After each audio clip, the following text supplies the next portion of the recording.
إذا زلزلت الأرض زلزالها وأخرجت الأرض أثقالها وقال الإنسان ما لها يومئذ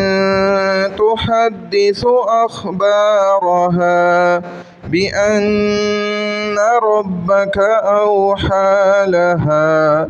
يومئذ